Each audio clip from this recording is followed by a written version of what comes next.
महाराष्ट्राचे उपमुख्यमंत्री एकनाथरावजी शिंदे साहेब हे नाव का घेतलं? कारण या आघाडीमध्ये एकनाथराव शिंदे गट आहे, उबाटे गट आहे, राष्ट्रवादी गट आहे, काँग्रेस आहे, मनसे आहे,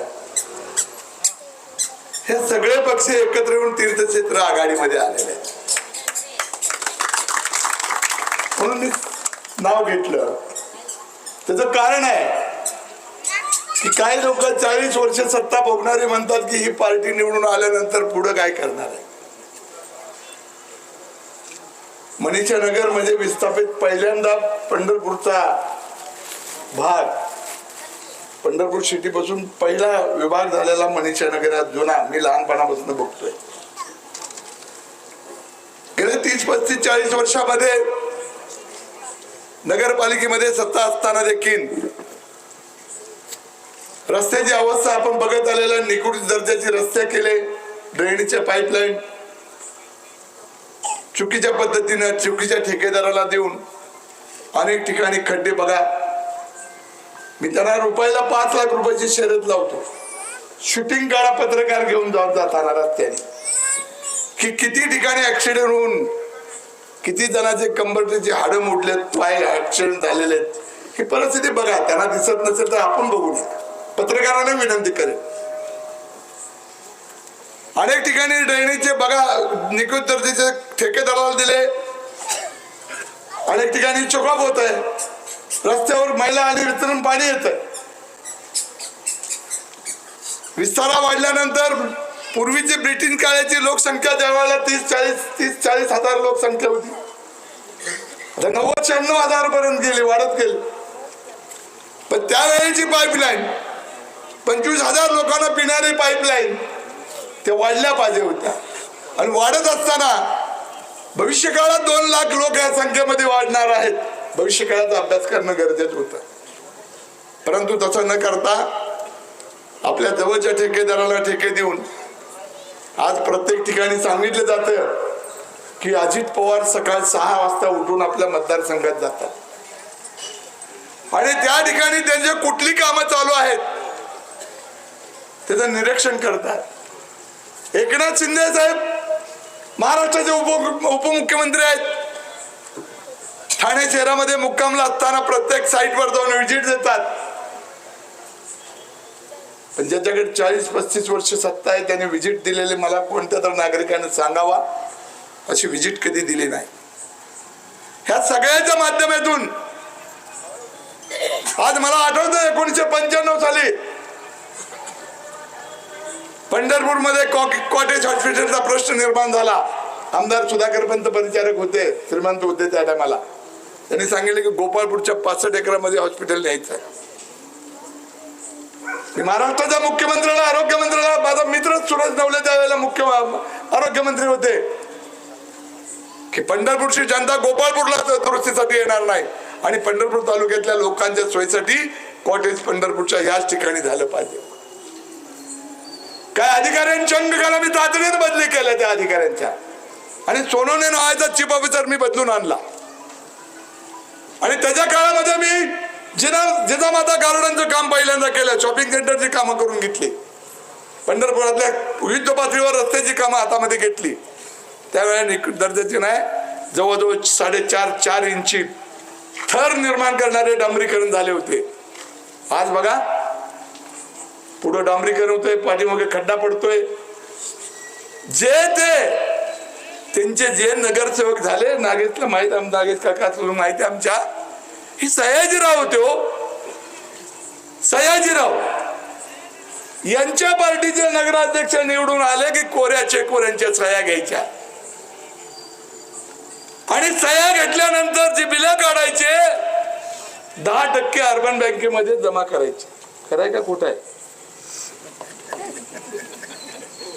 पक्ष निधी 10% तिकडे जमा करायचे.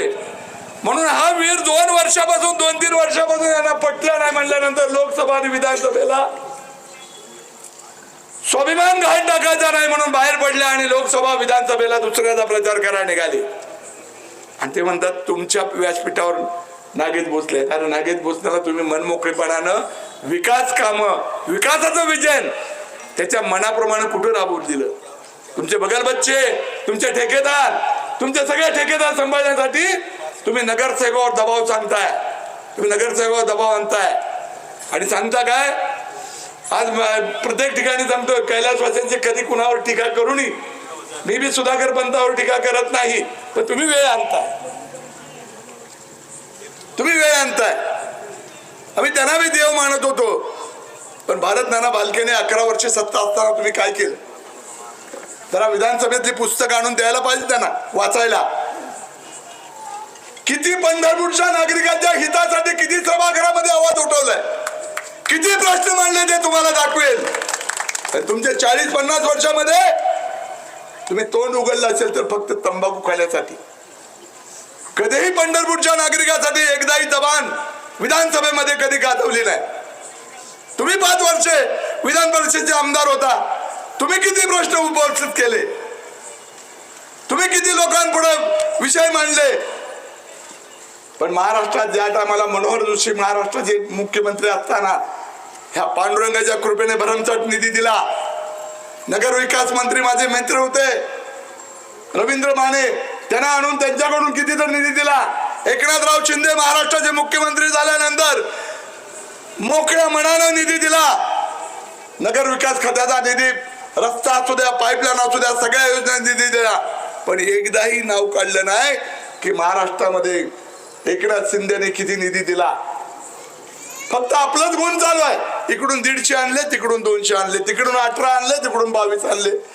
हे ऐकून लोकांची डोकी भरमिष्ट झालेले आणि लोक उच डोंगा पण रस नाही डोंगा का भुलल्यावरच्या रंगा. काय लोकांना भूल भुलाया आकडेवारी सांगितल्यानंतर भुलाला इतकी नंबर 1 झाली. पण आता तुम्हाला ओळखलेलं आहे. गेल्या 35 वर्षापासून विकासापासून वंचित ठेवणाऱ्या नागरिकांना परिवर्तन घडवायचं आणि परिवर्तन घडवण्यासाठी प्रणितीसाहेब भालके यांनी जी कंबर कसलेली आहे, आज प्रत्येकाच्या हृदयामध्ये, प्रत्येक मतदाराच्या हृदयामध्ये देखील भालके नानाची सून प्रत्येक घराघरापर्यंत पोहोचत दिसते. आणि त्यांच्यामुळे सगळे नगरसेवक चुकीन प्रचंड मतानं निवडून येते, प्रचंड मतानं निवडून येतात. लोकसंख्या, मतदारसंख्या अनेक ठिकाणी दिशा पुसली जाते की शेवटच्या दिवसामध्ये काय करणार आहे. हे गुंड मवाली बिल्डर सारखे पालकमंत्री तुम्ही निर्माण करून सगळ्यावर दबाव टाकताय. अरे महाराज, या आघाडी एकत्र झाल्यानंतर त्या तुमच्या अभिजित पाटलावर दबाव टाकलाय. अभिजित पाटलावर मुख्यमंत्र्यांनी बोलून दम द्यायचा, पालकमंत्र्यांनी दम द्यायचा. ही लोकशाही. ही लोकशाही खऱ्या अर्थाने मतदाराने हातामध्ये घेतली पाहिजे. आणि आपल्या पेटीमध्ये येत्या 2 तारखेला आपण रिक्षा या चिन्हावर प्रचंड मताने निवडून दिल्यानंतर सरकारला कळलं पाहिजे आम्ही करू तो कायदा. तुम्ही हुकूम देत असाल, गुलामगिरी करा सांगत असाल तर तो कायदा आम्ही मान्य करणार नाही. हे मतदाराच्या हातामध्ये. किती जणांवर दबाव टाकणार.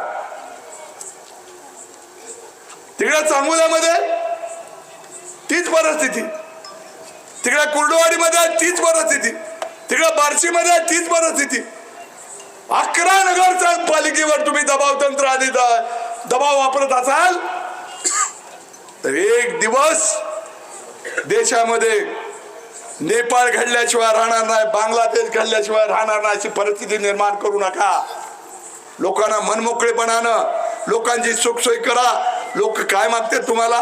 स्वच्छ 2 टाइम पिण्याला पाणी, आरोग्य चांगलं ठेवा. लोकसंख्या वाढली तिथं आरोग्य, तिथं एकाने ब्रँच काढा. अरे 12, 13, 14 मध्ये भाजी मंडळ नाही तर मनीषे नगरचा माणूस किती लांब जायचा. 3 रुपयाची भाजी घ्यायची ना 18 रुपये रिक्षाला घालवायची. 21 रुपयाची भाजी होती. आता रिक्षा बी 18-20 रुपयाला येत नाही. म्हणून इथली भाजी मंडई देखील खऱ्या अर्थाने ज्या संस्था उभा राहतात त्या राष्ट्रीय पुरुषांची नावं दिली पाहिजेत.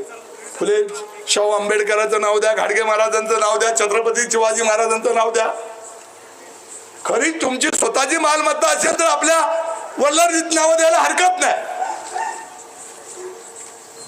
पण राष्ट्रीय पुरुषांची नावं देऊन संस्था चालवून इथल्या विभागातल्या लोकांची भाजीपाल्याची, दवाखान्याची, आरोग्याची, पिण्याच्या पाण्याची या सगळ्या सुखसोय करण्याचं कर्तव्य अद्यपालन करणं हे नगरपालिकेचं कर्तव्य असतं. घेईन कर्तव्याचा त्यांना विसर पडतोय, कर्तव्याचा विसर पडतोय. नमोना चंद्रभागा, नमोना चंद्रभागा 29 कोटी रुपये दर वर्षाला, 29 कोटी रुपये राज्य शासनाच्या नगरपालिकेच्या माध्यमातून तिथं काय न चंद्रभागा स्वच्छ करण्यात. मी काल परवा दिवशी वड्डीत गेलो, परिस्थिती बघितली. एवढ्या मोठ्या मोठ्या आळ्या झाल्यात आणि माझी वड्डी तिथं पोहोचताना बघताना ते कर्मचारी अधिकारी आले आणि केमिकल टाकायला लागले, केमिकल टाकायला लागले. अशी परिस्थिती त्या ठिकाणी निर्माण होती. तरी बांधवानो, सगळ्यांनी एकजूट विचार करायचा पक्का आपल्याला. नागेश सारखा आमच्या धोत्रेताई आहेत, प्रणितीताई आहेत, तुमच्या मनाचे सर्व विकास कामं या मार्गी लावण्यासाठी सर्व पक्ष आम्ही एकत्र आहेत. उद्या हे आमचं या ठिकाणी नगरपालिका आल्यानंतर शिंदे साहेब असू द्या, सर्व पक्षाचे नेते या नगरपालिकेला भरभरून मदत करतील आणि तुमच्या सगळ्या सुखसोय, सुंदर रस्ता, सुंदर आरोग्य, सुंदर पिण्याचं पाणी या सगळ्या सुखसोयी करायला कमी पडणार नाही. एवढंच बोलून आपली रजा करतो. जय हिंद, जय महाराष्ट्र.